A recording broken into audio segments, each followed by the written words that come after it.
O Lucas Belotti tá aqui no estúdio agora para falar com a gente. Agora há pouco a gente tratava sobre a super quarta da economia, com divulgações das taxas de juros nos Estados Unidos, aqui no Brasil também. E a gente já pode falar de uma super quarta na Copa do Brasil amanhã, já começando com a terça-feira com um jogo único, abrindo a fase de oitavas de final. Boa tarde pra você, Lucas. Isolado esse encontro entre Bragantino e Botafogo. Boa tarde pra você, Ale, pra Isa, pros nossos ouvintes. 7 horas da noite no estádio do Engenhão.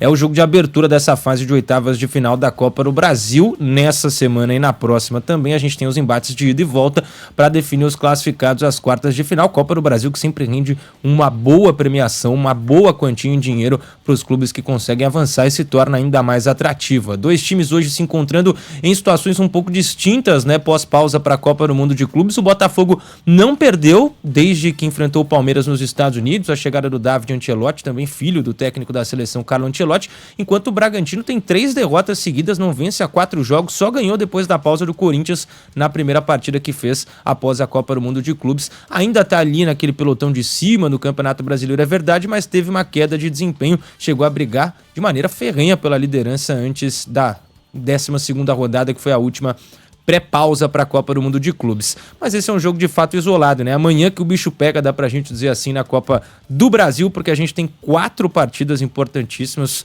com direito a clássico, inclusive, que é o 5º desses confrontos. Começa já às 7 horas da noite, CSA e Vasco, é o primeiro na ordem cronológica de horário. Depois, 7h30, 2 jogos, Bahia, Retrô, Cruzeiro e CRB. E aí, embates entre equipes da primeira divisão do Campeonato Brasileiro, assim como teremos hoje, são mais 2 amanhã, ambos às 9h30 da noite. Internacional e Fluminense, também equipes que vivem momentos distintos pós-pausa, né? O Fluminense perdeu todas, o Inter conseguiu deixar a zona e ganhou 7 posições no Brasileirão. E o grande clássico dessa fase, pelo menos, é o grande confronto e mais esperado Brasil afora, Corinthians e Palmeiras no estádio de Itaquera, na zona leste de São Paulo. É o mando do Timão, tentando repetir o feito conquistado no Campeonato Paulista, quando conquistou o título para cima do rival, e o Palmeiras tentando seguir com uma hegemonia nesses últimos anos de resultados positivos contra o principal rival do estado de São Paulo. Na quinta-feira, os últimos 2 jogos que restam, às 7h30 da noite tem São Paulo e Atlético Paranaense, e às 9h30 Flamengo e Atlético Mineiro. Semana que vem, na sexta, já teremos definidos os classificados às quartas de final. Aí vai restar o sorteio pra gente conhecer o chaveamento. Então... Desculpa, Lê, que eu já tô ansiosa pelo palpite aqui do Lucas Belotti, verdade, que é o nosso Bruno Camarão de hoje, que a gente sempre coloca aqui na fogueira. Então, Lucas, você vai ter que ficar na fogueira e depois a gente volta pra te cobrar. Jogo de hoje, qual que vai ser o placar? Eu acho que o Botafogo vence. Placar apertado, eu vou ficar no 1-0. Tá bom. Internacional e Fluminense? Internacional, jogaço, hein? Vou 2-0 pro Inter. Corinthians e Palmeiras. Nossa, jogo difícil. 1-1 em Itaquera. A definição vai ficar pro Allianz. Tá bom, depois a gente volta pra te cobrar. Valeu, gente. Beleza. Então fica assim, nessa semana Copa do Brasil, meio de semana da semana que vem o jogo de volta da Copa do Brasil. Isso. E na semana seguinte, aí temos a retomada das competições continentais, com jogos pela Copa Sul-Americana e também pela Libertadores em 2 semanas seguintes também.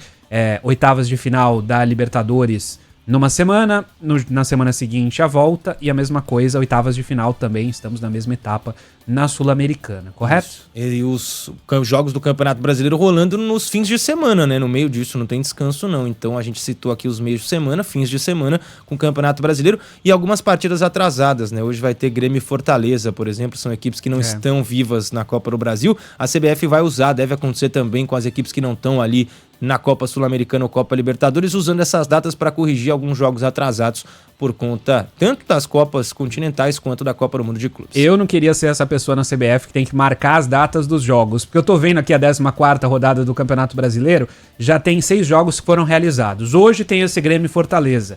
Juventude e Vasco já tem data, mas é só dia 20 de agosto. E aí tem 2 partidas, Atlético Mineiro e Sport e Bahia e Inter, que nem data ainda tem, porque esses times jogam tantas competições que ainda não é possível dar uma certeza de que data eles vão entrar em campo.